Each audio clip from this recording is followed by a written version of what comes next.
Welcome, everybody, to episode 14 of the Ape and Bird Show. You are here with Greg and Steve. Steve, we ended last week's show with you saying you were going to take a 1-week Twitter ban to be quite productive, and I had the inkling that something big was going to happen. Within 12 hours of you saying that, Moonbirds decided to go from the traditional IP model that BAYC made famous to CC0 and cause what I would say the biggest uproar since the gas war of April 30th or May 1st of the other side drop. What were you thinking, and how was your week off crypto Twitter? Well, my week of crypto Twitter was great. I didn't get as much work done as I hoped. I think I need another week from the decompressing of Twitter. But yeah, I've just got back onto Twitter today. And I had seen a few articles about Moonbirds, so really interested to see what has happened there. I, of course, was still at Opensea and looking at the price and going, what is going on? And I really did want to go on Twitter to see, but I managed to stay away. So yeah, fill me in. Or do you want me to take another week off just so we can have even crazier things happen? Yeah, I mean, it really has been super, super topical, very polarizing. There's been a lot of upset people, not just Moonbird holders, but we'll get into sort of the nitty gritty of the discussion. But I really think just a light has been shone on this whole CCO, but not only the CCO component, the actual IP rights of, even when we think about your gold board ape, Steve, of what do you actually own with that IP rights? And if a company was, and not to say this is going to happen, but if Disney was to buy out Yuga Labs in 3 years' time, could they rug you, Steve, and say, no, you can't use that gold ape for NFTs anymore? Like, these are some of the questions that, I'll be perfectly honest, I wasn't even thinking about until this last week. So I have spent a fair bit of time down the rabbit hole this week on listening to, and I hold a few Moonbirds, so I've been affected directly, and we have seen the floor price drop. There's been a lot of FUD, a lot of angst and hate going towards, our man Kevin over the week too, Steve, which is unusual, right? Like he's been, he's been relatively untouchable in the first sort of 6 to 8 months of the proof ecosystem being formed. But I think that, some of it is a little bit unfair, I believe, but I think that there's the overall sentiment is it might not necessarily be a bad decision, but people feel a little betrayed and people want to know, well, hang on, what's the recourse here? Because we signed up for one thing and we're now in a situation with a different thing 4.5 months after mint. So it has been very controversial. My question always is is it CC0 or CC? Is it CC0 or CC0 for one? We'll have to clarify that. Zero. But my question is it 0? Yeah. Okay. So my question with this is, were you even going to use your Moonbird in that way? Like using the IP to create products or to create something that would give you value back? I would say what I've seen with Bored Apes, and we have IP rights to our apes, I've seen under 1% of people do anything at all with their apes. We talked last week about Bored Ape Jobs or whatever that website was where you could do that. So when I think about this, and initially with Web3, you own everything, decentralized, it was a big selling point. I'm not sure it's all that important, but I would like to hear what's been happening, what people have been saying. So yeah, and let me know your thoughts. What were you going to do anything specifically with your Moonbirds? How do you feel this impacts everything in a sense of not only just price, but how people perceive the project? How do you think Kevin's going to, why he chose to go CC0? And I do know that Xcopy and a few other artists did the same thing a couple of weeks back. And then, what happens when a founder, can you retroactively change licensing? We've all become sort of accountants, legal experts. This space just makes you have to learn all this extra stuff that you're probably never interested in. So yeah, let me know. Were you going to use your Moonbird, and what do you think about what Kevin has done? All amazing questions, lots of different questions to unpack there. Let me start with my own Moonbird. A lot of people actually thought that I had sold my hooded Moonbird with the hard eyes, which is obviously part of our show thumbnail, Steve. So, you know, where our show in a way is half indirectly sort of. I saw that you've changed your Twitter icon, your Twitter profile pic. I actually changed that on Wednesday last week, and the decision was made overnight on sort of early Friday morning, our time, Australian time, Steve, just after we really recorded last week's show, episode 13. So I woke up on Friday morning and I read Kevin's thread, and I got to be honest, I read it as oddities only the first time. I thought it was maybe the way that they were going to pivot something with oddities and bring something new to oddities, and then I went into Proof Discord and it was mayhem, right? Especially the Bird Lounge. It was absolute mayhem. A lot of differing opinions. There was people for it, there were people totally against it, and there was a lot of people that didn't really understand and what impact this would have. And I think, I'll answer my question around my own Moonbird. Most likely not. I didn't have any I didn't have any intention of, licensing it. I did see Board Jobs come out last week before this announcement happened to say, I think they were taking interest from Bored Apes, Moonbirds, and there was one other project. I don't know if it was Mutant Apes as well. Could have been Mutants. But ultimately, it's something I might have looked at. But for me, my Moonbird was more around my personal brand, and still is around my personal brand. And obviously, it's part of our show thumbnail with the Ape and Bird show now. I think that I don't think much changes for me, to be perfectly honest. And one of the things that I'm probably going to jump around here a little bit, Steve, so I'll try to keep these concise. But one of the things that the question has come up in the last week is people saying, well, I had all these intentions, right? I was going to do this and I was going to do that. And people saying, I feel rugged, right? 4.5 months later, and now I can't do this thing. Well, the short answer from my understanding, and I'm not going to claim that I'm an expert after 1 week of going down the rabbit hole, but I would say I'm a little bit more educated than I was this time last week, is you could still do whatever you were doing, right? But you're just not going to have the same level of recourse or protection from a legal standpoint, right? So if we use your ape, for example, again, Steve, you're doing some stuff around NFTs. If Bored Ape were to make that decision, and God, let's hope they don't, because I've had to live through mayhem for the last week. I could only imagine if it happened to the ape community. But ultimately, if I came along and I started, NFTs, remix project, and then started using your gold Bored Ape under a CC0 license, I can do that, I believe. But the thing that you can still do, and I've heard this example, Kevin's legal counsel, I think his name's Josh Cook. He was on a Proof and Moonbirds town hall, on Discord, when all hell was breaking loose last Friday or Saturday. Then there was a Twitter Spaces that went for about 2 hours where Kevin was on, and the legal counsel, Josh, again. And the example they used was, you can still do the things that you were going to do, maybe not all of them, but the example they used was a bar, right? So if you wanted to use a bar using your Moonbird as sort of the mascot or the logo or whatever it might be, Moonbird bar, whatever, you could still do that, and you could actually file that as a trademark. And again, this doesn't go into sort of global jurisdictions and the complications with that, but let's just say we're in Australia.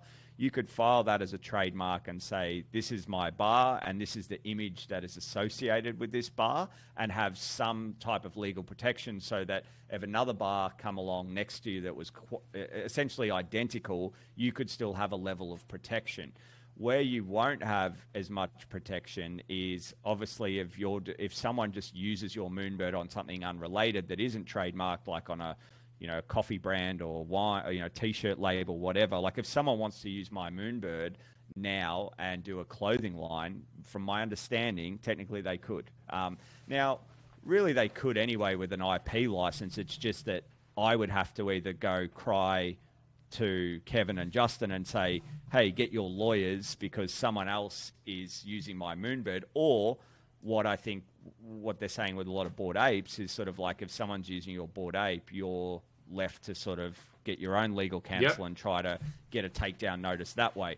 So it's a very, very complicated and, complex subject, but I think there's a lot of misunderstanding out there. Again, I've learned a hell of a lot just myself in the last week, and I think the floor price predominantly dropping has been attributed not necessarily because CCO is going to be a deal breaker for Moonbirds and they're all going to go to zero.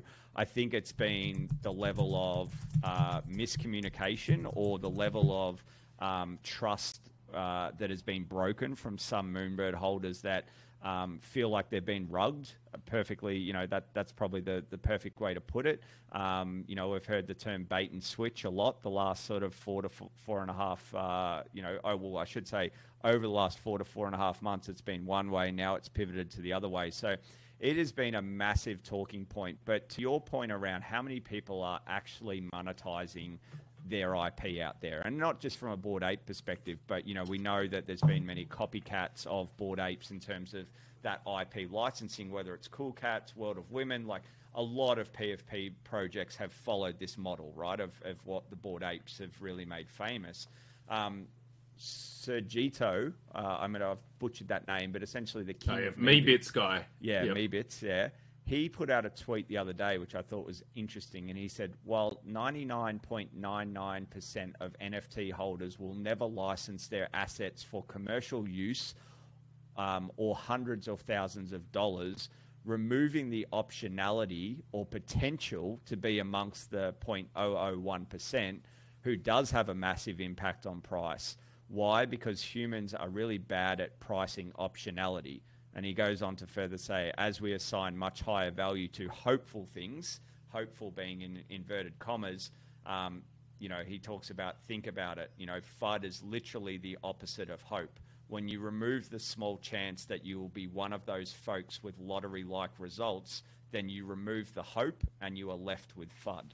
And I think that sums up, probably the drop in floor price where, there's that hope that maybe you are the Troppo farmer of Moonbirds and you get, Punk's comic, or whatever the equivalent of Punk's comic is, and you get a Coinbase little stimmy check as well. So that's sort of, that has been, and, Troppo's actually been very reasonable, I think, with some of his tweets around this whole fiasco and saga that has unfolded over the last sort of 7 days. So give me your take, Steve. I've done a lot of talking. I've got more to give on this topic, but you have been off Twitter, and like I said, from the top, I believe this has been the most controversial thing that has happened since the other side gas war. Give me your sort of 2 cents, your Monday morning quarterback. So I'm pretty much hearing about it for the first time properly. I did see an article saying that Moonbirds had gone CCO. So my initial thoughts are, I would assume this is something Kevin Rose would do. He's always forward thinking. He's always trying to drive the space forward. I'm sure, I haven't listened to him, but maybe an excuse or a reason for doing this is that it goes with the ethos of Web3.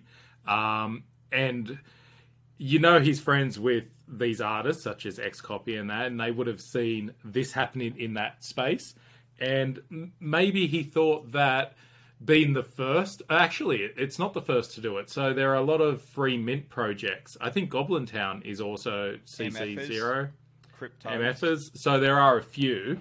So it's not Nouns. A first that he's doing. Yeah, Nouns is a very famous one that has done that. My thinking is, if you're going to build a massive brand in this space, so you've got the old way, we can use Disney. They own everything. You try to use a Disney IP, you're going to get sued very quickly. But they had the backing to build over... Well, I don't know how long, decades, but close to 100 years probably. Mickey Mouse is, I think, 1930s or 1920s. So, yeah, nearly 100 years. But But in this Web3 space, it is about eyeballs, getting stuff out there. And maybe Kevin thought, well, if we just release this to the public, and we see this with copyright, after 50 years, anything is free to be used. So anyone can make a Shakespeare. I think I saw someone say something about Sherlock Holmes, all this other stuff when I logged on today. So Kevin, I feel, just thought, let's just put it out there, let people go crazy with it, and see if they can take it. So like any entrepreneur, he'll see this as a startup and he's testing things, and this test might fail. It looks like so far it's been a failure in the eyes of a lot of people who were invested in Moonbirds, and the result is the price has gone down. I don't know what the price was at the start of the week when I logged off. Can you tell me? 19 from memory. Okay, and it's now like 14. Yeah, it got as low as, I think this morning it might have even hit 13 and a half, but there has been a lot of people taking WETH Flowball offers for, you know, I think maybe the lowest I've seen is 12-ish, but yeah, so it's definitely played a significant role on. But it's in line with the market as well. As ETH is going up, I'm sure there's a lot of different things happening here, but as ETH is rising in price, a lot of NFT projects are dropping. Normally that's the smaller ones. And again, I haven't looked at if Bored Apes has dropped or anything like that. And I'm sure this drop as a percentage is a lot larger than others. But yeah, it's an interesting one. I don't know. I think the worst thing is selling on the thing of you own the IP and then changing it and just being able to say, well, I'm the boss. This is what I decide, without getting any sort of feedback. I'm guessing it was just drop the bomb and walk away. So I think that's probably the big thing that people would be pissed with. And then, as you mentioned at the top of the show, what happens now? Can he then retroactively change it again? What are the laws here? On that, I must admit, you know, we both obviously followed Kevin for a long time. His Twitter thread was, I mean, I don't know if you needed to make, this is why it brings up so many questions, right, around like leadership and who's in charge and all this kind of stuff. But the Twitter thread was quite authoritarian in the sense of, like, that's probably a little bit of a dramatic word, but there was, I think even in one of the tweets of the thread, it was almost like, you can't change our minds, like decisions been made. And essentially CC0 is, you can't go back from that. And even the legal counsel for Proof on the Twitter Spaces they held 24 hours later, and the Proof Discord that I referenced before, the town hall that went for about 2 hours, and they allowed a lot of people to come up with questions. There was a lot of grievances. There was a lot of people that just agreed with it. But yeah, ultimately you can't go, from my understanding and from what Kevin's thread says and what the legal counsel has said is, you know, obviously from an IP rights that we've learned in the last week, you can go from the Bored Ape model of IP rights for individual holders to CC0, but it doesn't seem like you can go from CC0 back to IP rights, is what we had in the beginning. So it is a massive, like, you know, shift with, there's no going back. So I think that's been really hard for some to stomach, because there was no consultation either with holders. Is the Moonbird name also CC0 now? No. So from my understanding, and we actually saw lots of derivatives pop up within 12 that was my next question. 24 hours. There was Moonbirds 2 that popped up, right? So yeah. So and was it a direct 1 to 10,000, exactly the same? Just a complete rip-off, right? So that actually got taken down by Opensea, and everyone said, but that why? was Kevin. Well, Opensea, I believe, did that. Kevin actually tweeted out and said, we didn't tell Opensea to take that down. However, they changed the name, and you'll like this too, Moonbirds instead of Moonbirds, because that is a way to get around the trademark. So again, I you know, you said, Steve, before, like, we're all like professional lawyers and accountants and IP lawyer, you know, all this stuff that we have to learn. Again, I'll preface it by saying my understanding is the Moonbirds name and logo, and I'll show you the logo right now for those that are on the YouTube version of our show. So I got my cap the other day just in time for the CC0 announcement. But that trademark, I can sell you one half price, by the way, if you want that. The trademark of the name and the logo are still protected.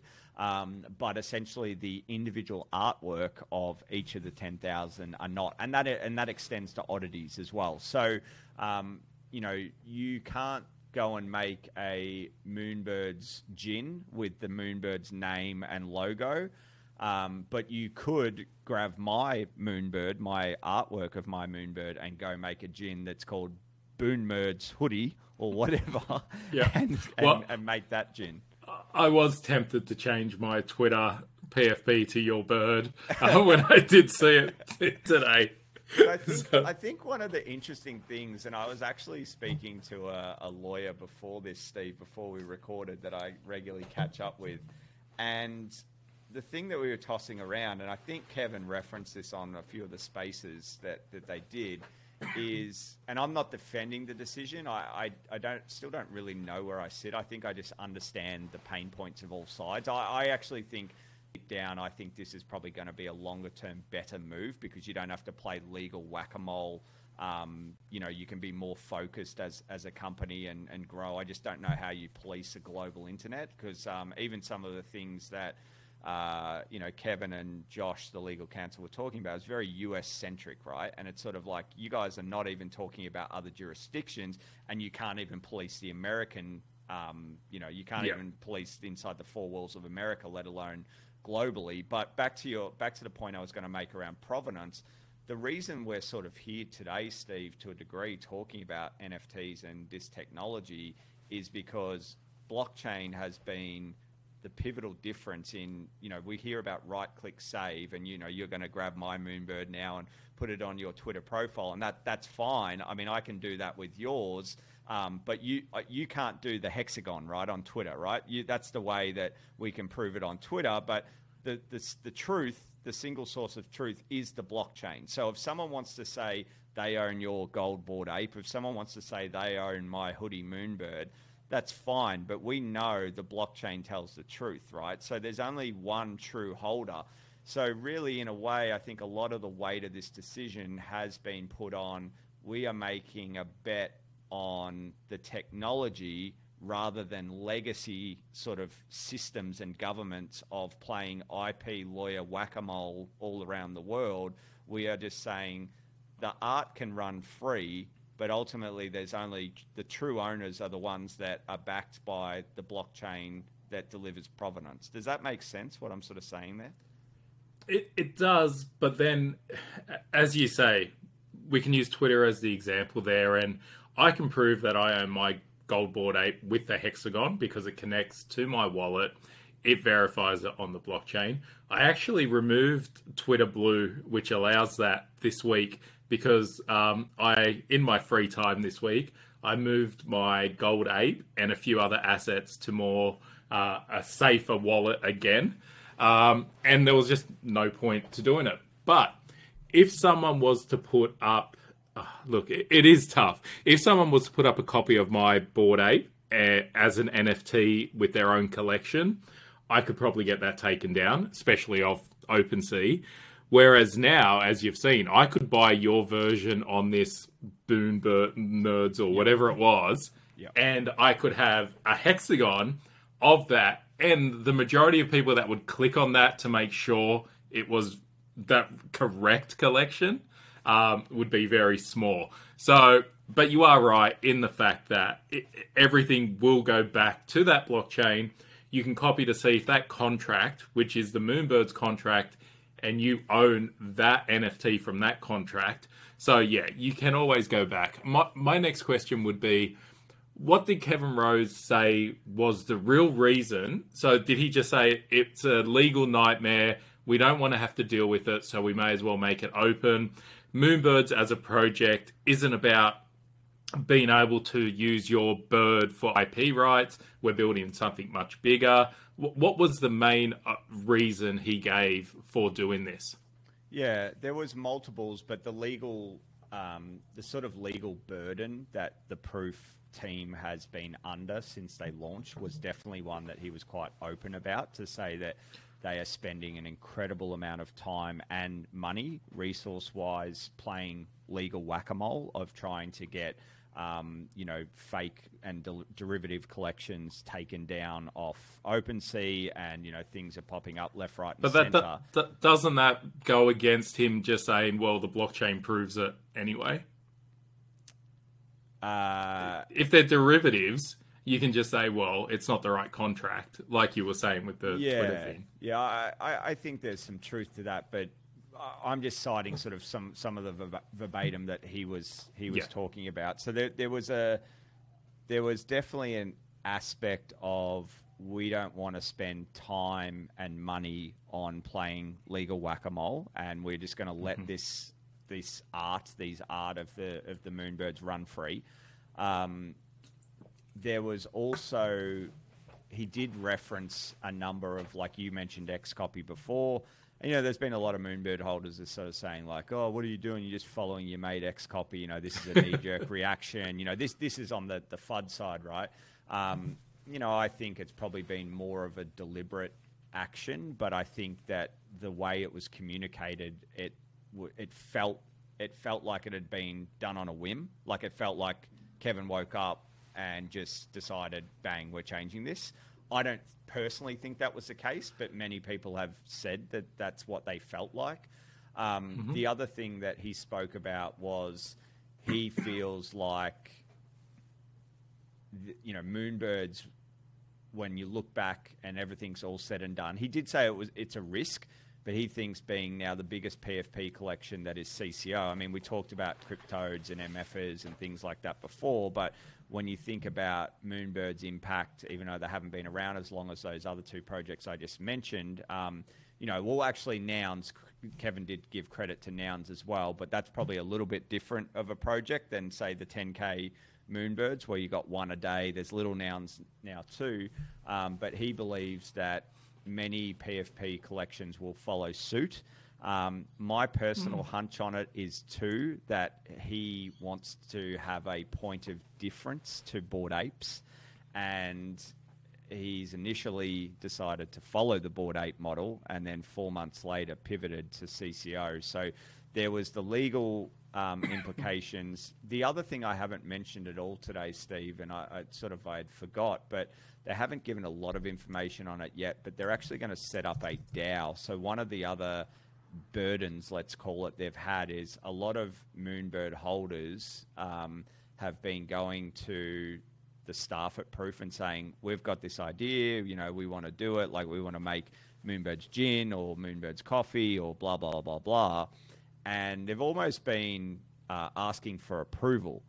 And this is where I struggle to actually work this out, because I know that a lot of Bored Apes have just gone and done their own thing and then just got support from other Bored Ape holders. So I don't know why the Proof team constantly needed to be looped into people going, I want to do my gin. If you own the IP rights of your bird, then just go ahead.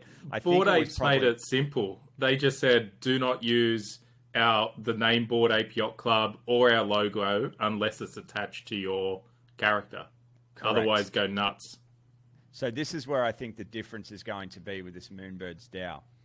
People were in the Moonbirds community and Proof community, which is sort of one and the same, were saying, we want to make a Moonbirds gin, right? And there was actually someone that did make a Moonbirds gin, yeah, I should say. I saw that a while ago. Yeah, Drew Barman.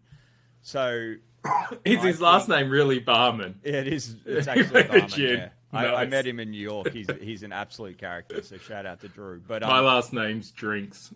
Steve Drinks. He made a gin, and he was essentially seeking approval from Kevin and the team to say, can I put Moonbird's name on it, etc. So by setting up this DAO, they want to essentially have the community vote on things, and I'm a little suspect on this when we think about DAOs and just how early we are and just group. We've seen ApeCoin and the mess that's happening there. It is a mess, right? So I don't know how this will work, but there's a DAO being proposed where people can go and say, we want to do this cool thing. It's merch, it's gin, it's this, it's that.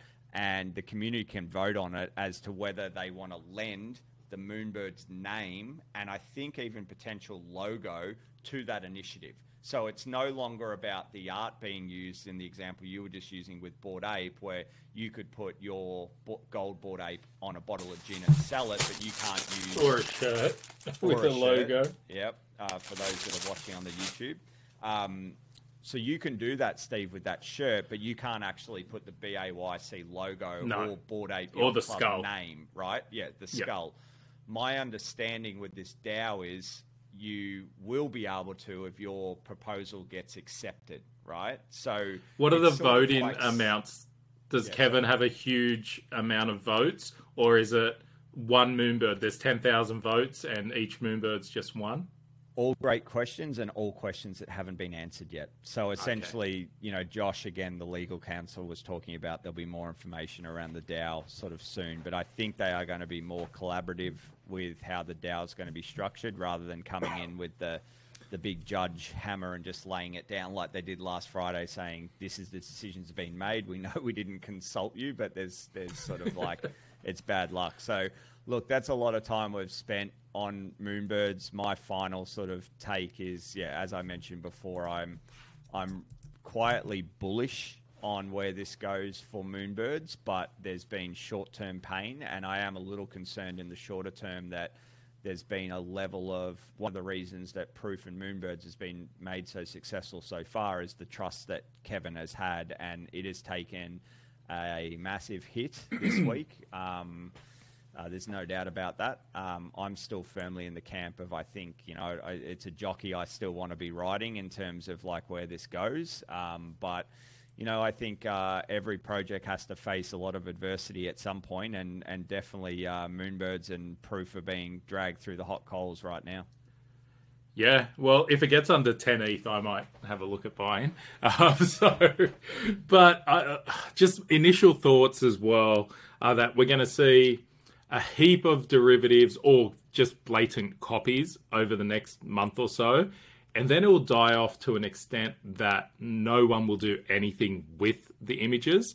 Whereas you're always seeing Bored Apes X something. And derivatives and like just so much stuff. So I worry that just saying, hey, go for it, do whatever you want, might be a net negative. Just like with X copy pieces, now that anyone can just have them, reuse them, how much value does that still hold on the original? But yeah, it's going to be interesting. Every single week we say this is just a huge experiment, and this is going to be one of the biggest. As what Moonbirds is probably, definitely a top 5 project, if not top 3, 4. So it's going to be very interesting to see how this evolves over the next year. It absolutely is. So, big week. But let's get on to some other topics because let me know. You're hearing about CC0 for the first time today, Steve, but I think most people are probably sick to death of it over the last 7 days. Tell me more. I've seen a few tweets that have sort of said, are we still talking about CC0 right now? Okay, I'll come back in another week. So let's talk about what else have we had in the last... Well, while you look at your notes, so Greg hasn't given me any notes or anything. How nice is his voice sounding with his new mic? Greg has picked up a new mic, and it sounds so much better. Yes. Hopefully.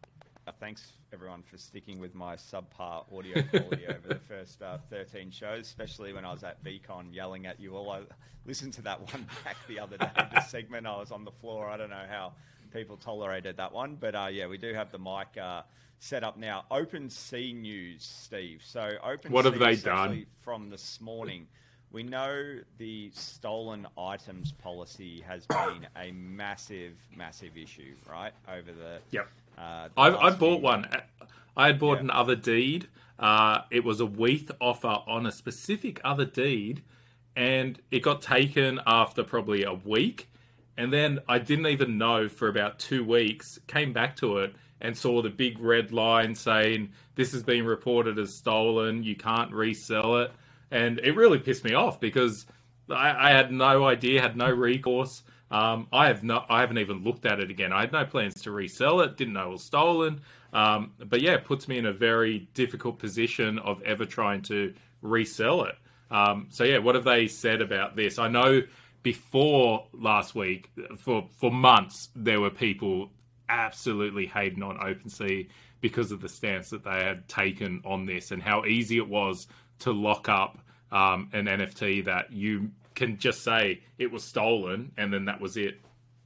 Yeah, so this is a 13-tweet thread. If you go to Opensea's Twitter, for our listeners, if you haven't seen this before, I won't read all of the tweets out, but I think it's a well-crafted thread. I think they've actually hired a communications or PR expert.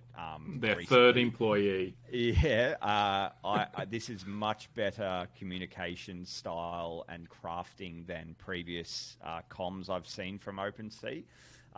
They start by saying, can we address the elephant in the room? They are very essentially apologetic, but the TLDR of what the solution is, they acknowledge that there really isn't a great solution right now, and they talk about they are under stress and duress from US law, essentially, in terms of saying that they can't knowingly allow the sale or transfer of stolen items. So fair enough. Then they acknowledge that that's not good enough and that they haven't communicated, and, you know, just staying silent isn't the way, and Probably tweet 7 is the TLDR of this 13-tweet thread, where they say, for all reports going forwards, if we don't receive a police report within 7 days, we'll re-enable buying and selling for the reported item. This change will help prevent false reports. We think this is a good first step, and we're grateful for the community's suggestion.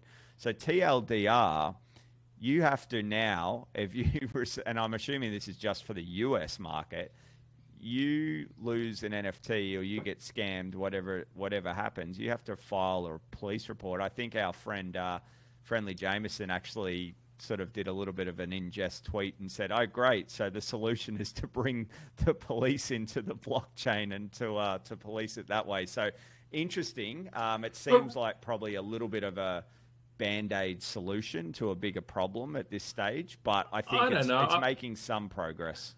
Yeah, I think requiring at least the person that has been hacked or whatever to do something rather than just click a button and have it locked is actually quite good. And if they have been hacked, if it was real, they should be going to the police, reporting the crime. Of course, there really should be some type of internet police for this sort of stuff. So there should be, and again, this will all be built out over time, but there should be a repository that you can say, I was hacked, this is what I had in my wallet, this is where it's gone, and then that can be tracked wherever it goes for eternity, the beauty of the blockchain. But in the meantime, having to go to the police, file a report, submit that report is probably a good in-between solution. Does that mean they can come and say it's been stolen, it gets locked straight away, and then they've got 7 days to show the police report and it stays locked? It's just, it's such a pain because it doesn't help anyone once it gets hacked. And again, I go back to Web3, you're your own bank, you're responsible for how you use your wallet. If you get hacked, I'm sorry to say this, 90% of the time, it is 100% your fault. There may be 10%. Did you just do a scene out of Anchorman? What is it? 70% of the time it works. It works every time. Yeah. Sorry. 90% of the time it's 100% your fault. But it's true. There are some small things that maybe it's not your fault, such as we saw Solana, the Slope wallet last week, was holding the private keys on their server. That's not your fault. You could not know that unless you looked into the code and everything. But randomly clicking on mints, trying to sell your NFT through Discord because you want to save 2.5% Opensea. And there's many very common hacks. That's your fault. I feel bad for you that you've lost your NFT, but that's on you. You clicked a contract that gave your NFT to someone else. So the way I see it is, if you've been hacked, and this is probably going to come back to bite me in the ass when I lose some NFT in the future because I wasn't awake or anything like that. But it would be, if it did happen to me, I would feel horrible for myself, but I would understand it was on me to do that. So what Opensea did by giving all the power to the person that made the mistake in the first place, it didn't actually help anyone else. So the hacker, by then, he's sold the item. The hackers sell it within seconds of claiming it. They'll take a ETH offer. They'll undercut the floor massively. They've made their ETH. There is no chance of getting that back. Now, the person that bought that, and again, 99.9% of the time, they have no idea they've bought a stolen NFT. They're screwed. They have no way of going to Opensea. Well, I didn't know. What do I do now? I'm stuck. I've spent, and in some cases with Bored Apes, you spent 90 ETH, 100 ETH on something, and then it's locked on, and you've got, what can you do with it? And I think Looks Rare now has a little thing that says this has been stolen, noted stolen on Opensea. You might be able to sell it on Magic Eden now or one of the other marketplaces. But we all know, if you look at the numbers, Opensea do 80-90% of all transactions. So that's where your only chance to really sell these things are. So it was a horrible situation. This is an improvement. And again, it does go back to, and what we're trying to do, education. Like, there should be a lot less hacks happening. This shouldn't have been as big a problem as it is. It is good to hear Opensea getting the communication started again. And again, like, I think it's a good stopgap, but eventually we'll be able to build something into actually Web3, into the blockchain, that makes all of these things a lot easier to deal with. So it might be a case of you reporting on a blockchain that you've been hacked, and then it tracing the sale, where that ETH went. And I did see an article about Tornado Cash that I'm sure is on your list. And then being able to track where that ETH went, as soon as it goes on an exchange or whatever, it gets taken and can be given back to the initial person that got hacked, but don't impact the poor guy who just wanted to buy an NFT, saw a price on Opensea and bought it. Yeah, I think that's very, very reasonable take, what you've got there. So you mentioned Tornado Cash. I mean, this is a little off topic from NFTs, but not really as well. It's obviously in the broader ecosystem. But we did see a couple of days ago, Steve, that the US government put in some... It's all US government this week. It is. They a huge crackdown on NFTs and crypto. They have, and MailChimp rugged. I saw that today when I logged on. Yeah, Ryan Selkis is. How do you pronounce it? Is it Mazzari or something? Mazzari, I don't know. Mazzari. So that was interesting. But yeah, back to. But I actually, so I used to use MailChimp. And I still have a sports tipping website, and we used MailChimp for that. And for years, I had a 10,000 plus following of my daily 25 website, and I would pay MailChimp, I don't know how much it was, $80 a month or whatever it was, to have this allowed to be sent emails. After a while, I said, and it worked for a good 8 years, I was on MailChimp. I decided to stop paying for it because there's a free version where you can have up to 2,000 people. I moved my main mailing list off and just had the Daily Profit one on there. Within maybe 3 months of moving from paid to free, I got an email from MailChimp saying, we don't allow sports betting related mail to be sent out from our platform. You're banned. It was that simple. So I was surprised that anyone in crypto did use them. I've tried it. Their software is really good, easy, and you know that their emails will get through. A lot of these other companies, smaller companies, emails go to spam if they're not sent. So it's hard because there are some competitors, but they are the biggest in the space. So it wasn't a surprise to hear they had banned these guys, but the way they do it is shocking. Very, very interesting. So Tornado Cash, I hope you haven't used it before. I wouldn't tell you if I had. No, I haven't. I did know about it, and I was tempted during the height of when I was doing quite well trading NFTs. Well, not trading, just buying and holding. I knew that a lot of people were following my wallet and buying whatever I was buying. So I was tempted to try to send some money to Tornado Cash to set up a new MetaMask wallet and trade from that so no one would know. But I just never bothered. So I luckily, I'm not on any US list that I can't trade and my wallet is safe. Yeah, definitely a bit of a black mark for the crypto industry in general, I think, this week with that sort of decision. But, as I think the Bankless guys tweeted out earlier this week, this is just the beginning of sort of the war with, it seems with that crypto way. in general. Some other things, Steve, throughout the week. Well, let's just say Tornado Cash. So, look, there are mostly nefarious reasons for using it. It's an easy way to try to, if you've stolen funds, you place funds in there and then at any time you can remove them to a new wallet and it mixes your ETH. But there were real use cases for it around security, privacy, and all that sort of stuff.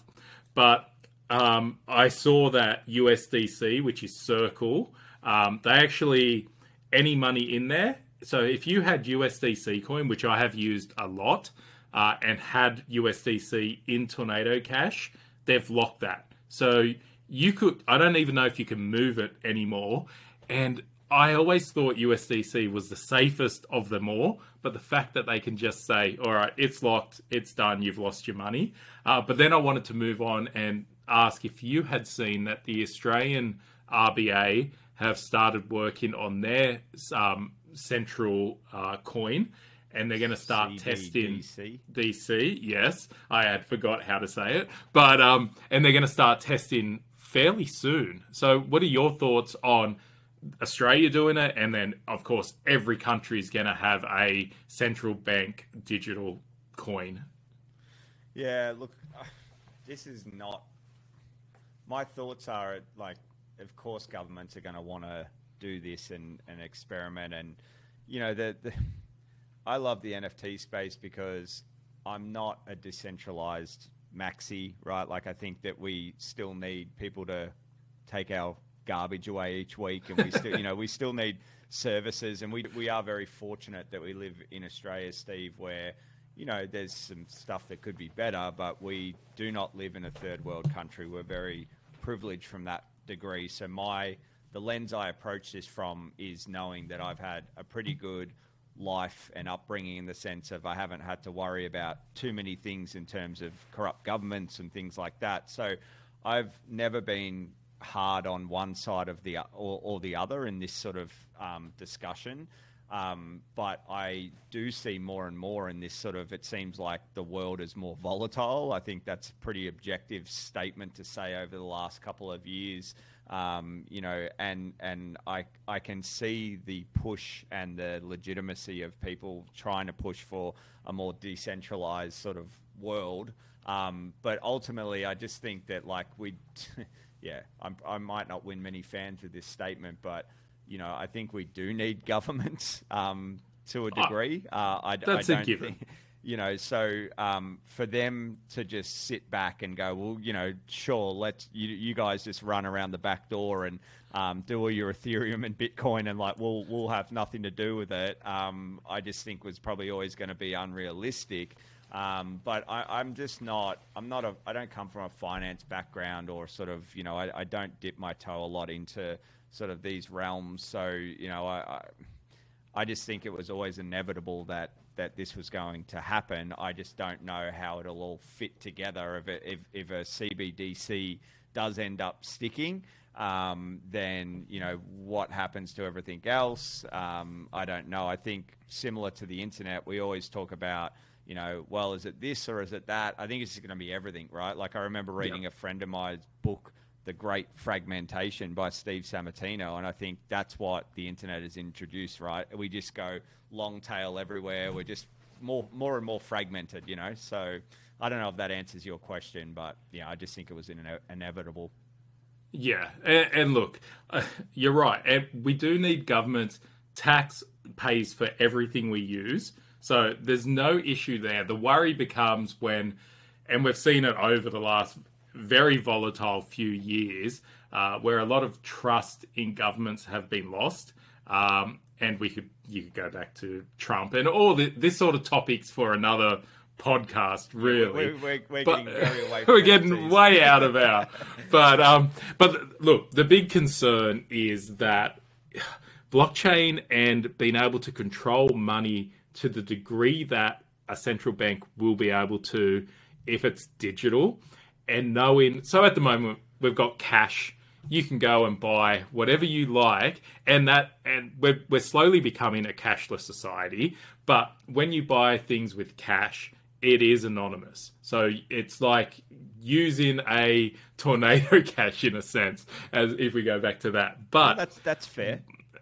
But that's once, fair to say. Once a government has complete oversight and can view every single transaction, and we know anything on a blockchain can be tracked for eternity as long as that blockchain's up. And the fact that every account will have to be KYC'd for a central bank, you do worry that if an authoritarian does come in, they can just say, well, this person did this, we don't like that, your money's cut off. So we do need both. That will make life so simple in Australia, being able to pay with the Australian dollar online, any transaction, or your cards linked to a central bank currency. But we also need Bitcoin. We also need ETH to be able to do what we want as well. So like you said, there'll be a complete half and half. There will be the each country with their own currency that's all digital, and then we'll have Bitcoin and ETH for all the other things as well. 100%. So a few other little bits and pieces, Steve, sort of as we wrap in the next 5 minutes or so. We heard a few months ago that Facebook, through Meta, was going to roll out some integrations of displaying NFTs across sort of Facebook and Instagram. We saw a little bit of an update of that last week. I think over the weekend, talking about it says here from the Meta newsroom, Mark Zuckerberg announced we'll be rolling out digital collectibles to 100 more countries. Now more people, creators, and businesses can show their NFTs on Instagram.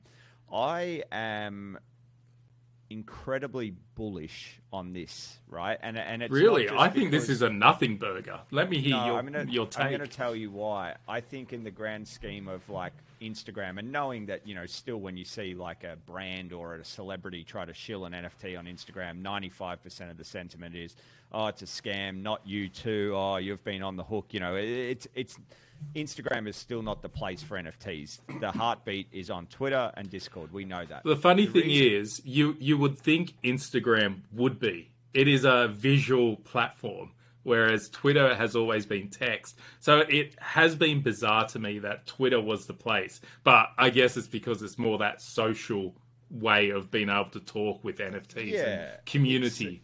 It's a bit more of a town square Twitter. It's a bit more two-way opposed to Instagram really being one way, showing the best bits of your life on reels and stories and the traditional posts. But the reason I'm so incredibly bullish is I've always thought about this for the last 12 to 18 months, and more as I think about it when, we're in a bear market and you get people that start to get a little bit more negative sentiment around like, oh, this is all just about price speculation.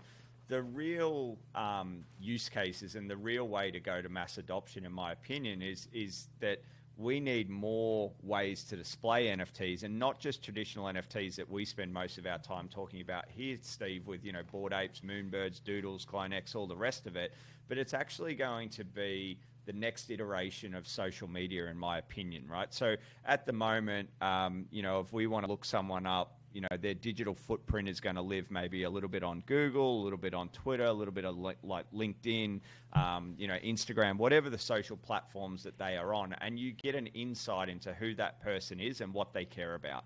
And NFTs are just the next wave of social signaling, right? So when I talk about it's going to be incredible to have on Instagram or whatever the Instagram is of the next 3 to 5 years or 10 years time, it's not necessarily going to be me just putting my Moonbird on there or you putting your gold Bored Ape. No, it's going it's to your be tickets actually, to events, your everything, 100%. where you have been. It is going to be the tickets you attended to things that The were books you've read, NFT, yep. important in your life, right? Membership clubs that you're a part of.